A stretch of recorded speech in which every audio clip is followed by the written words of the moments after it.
ওসিয়তের আয়াত, নাসাখ মানসুখ ও কোরআনের অটলতা। আজ আমরা এমন একটি বিষয়ের কথা বলবো যা আমাদের সমাজে দীর্ঘদিন ধরে বিভ্রান্তির কারণ হয়ে আছে। বিষয়টি হল কোরআনের আয়াত, বিশেষ করে ওসিয়ত সংক্রান্ত আয়াত, এবং সেটিকে একটি হাদিস দ্বারা নাসাখ বা রহিত বলে দাবি করার প্রবণতা। কোরআনে সূরা আল বাকারা ২ নম্বর ৮৮ নম্বর আয়াতে আল্লাহ বলেন, কুতিবা আলাইকুম ইজা হাদারা আহাদাকুমুল মাউতু ইন তারাকা খাইরানিল ওয়াসিয়াতু লিল ওয়ালিদাইনি ওয়াল আকরাবিনা বিল মারুফ হাক্কান আলাল মুত্তাকিন। সূরা বাকারা ২:১৮৮। অর্থাৎ, তোমাদের কারো মৃত্যু উপস্থিত হলে যদি সে সম্পদ রেখে যায়, তবে পিতামাতা ও নিকট আত্মীয়দের জন্য ন্যায়সঙ্গতভাবে ওসিয়ত করা তোমাদের উপর বিধান করা হয়েছে। এটি মুত্তাকিনদের উপর একটি অধিকার। এখানে দুটো জোরালো ঘোষণা রয়েছে। প্রথমত, কুতিবা আলাইকুম, তোমাদের উপর ফরজ করা হয়েছে। দ্বিতীয়ত, হাক্কান আলাল মুত্তাকিন, এটি মুত্তাকিনদের উপর একটি অধিকার। অর্থাৎ, এটি শুধু একটি ঐচ্ছিক পরামর্শ নয়, এটি একটি দায়িত্ব, একটি নৈতিক বাধ্যবাধকতা। কিন্তু আমাদের সমাজে বলা হয়, একটি হাদিসে এসেছে, লা ওয়াসিয়াতা লি ওয়ারিসি, উত্তরাধিকারীর জন্য কোনো ওসিয়ত নেই। এবং সেই হাদিসের ভিত্তিতে কিছু মানুষ দাবি করেন এই আয়াত নাসাখ হয়ে গেছে। এখন প্রশ্ন হচ্ছে, কোরআনের একটি স্পষ্ট আয়াতকে একটি হাদিস দ্বারা কি রহিত ঘোষণা করা যায়? প্রথমে বুঝতে হবে নাসাখ শব্দের অর্থ কী। আরবি নুন সিন খা ধাতু থেকে নাসাখ শব্দটি এসেছে।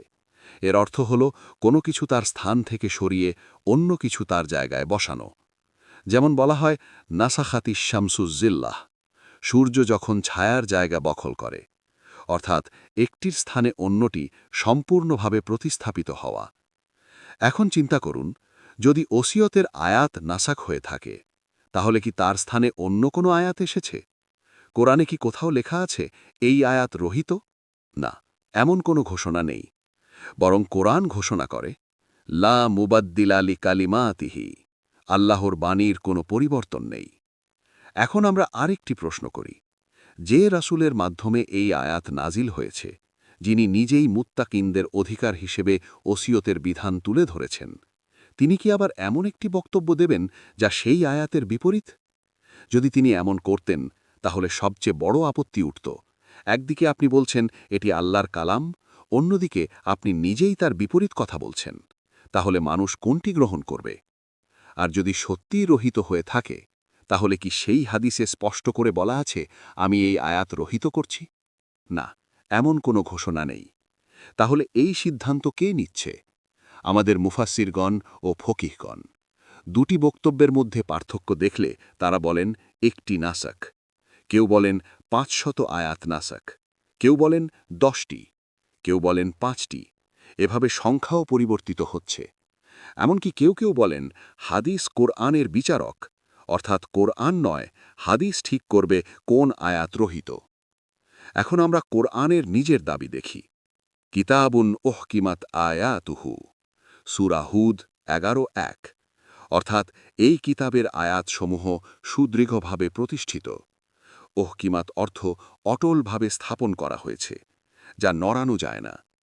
এখন যদি আমরা নিজেরাই আয়াতগুলো সরাতে শুরু করি, তাহলে কি এটি কোরআনের মোহকাম হওয়ার দাবির সঙ্গে সাংঘর্ষিক নয়? অনেকে সূরা আল বাকারা ২:১০৬ নম্বর আয়াতটি সামনে আনেন।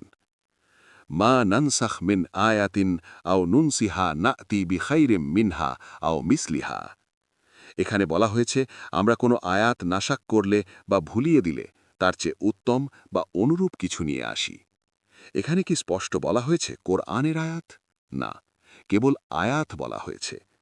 কোরআনে আয়াত শব্দটি ব্যবহৃত হয়েছে প্রকৃতির নিদর্শন, মানব দেহের নিদর্শন, ইতিহাসের ঘটনা, আসমান জমিনের চিহ্ন, সবকিছুর জন্য।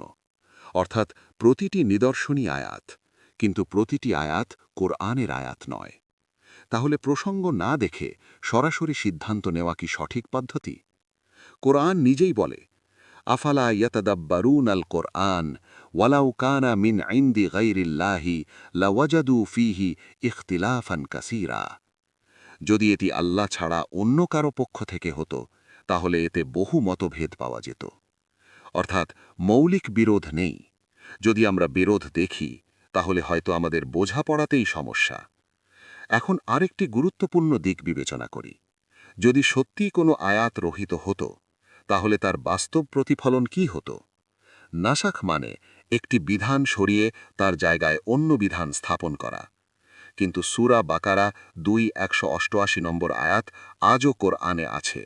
প্রতিদিন তিলাওয়াত করা হয়, নামাজে পড়া হয়, মুসহাফে অক্ষত রয়েছে। যদি এটি রহিত হতো তাহলে কি আল্লাহ তা স্পষ্ট করতেন না? এখানে শুধু অনুমতি নয়, দায়িত্ব আরোপ করা হয়েছে। মুত্তাকিনদের অধিকার বলা হয়েছে। এখন কেউ যদি বলেন এটি আর প্রযোজ্য নয়, তাহলে প্রশ্ন দাঁড়ায়, আমরা কি একটি স্পষ্ট ঘোষণাকে উপেক্ষা করছি না? যদি খুব সহজে নাসাক শব্দ ব্যবহার করি তাহলে সাধারণ মানুষ বিভ্রান্ত হবে। কোনটি কার্যকর, কোনটি নয়? কোরআন একটি হিদায়াতের কিতাব, চূড়ান্ত পথনির্দেশনা। তাহলে কি এমন কিতাবের ভেতরে এমন অস্পষ্টতা থাকবে যেখানে মানুষ অনুমান করে ঠিক করবে কোন আয়াত টিকে আছে? সুতরাং বিষয়টি শুধু ফিকহি বিতর্ক নয়, এটি কোরআনের অটলতা, তার চূড়ান্ততা এবং তার অবিচল সত্যতার প্রশ্ন। ওসিয়তের আয়াত আজও কোরআনে আছে, তা সরানো হয়নি, তার স্থানে অন্য কিছু বসানো হয়নি। তাহলে আমরা কি তা উপেক্ষা করতে পারি? এই প্রশ্নটি আমাদের সামনে রেখে আজকের আলোচনা শেষ করছি। আল্লাহ আমাদের কোরআন নিয়ে গভীর চিন্তা করার তৌফিক দান করুন।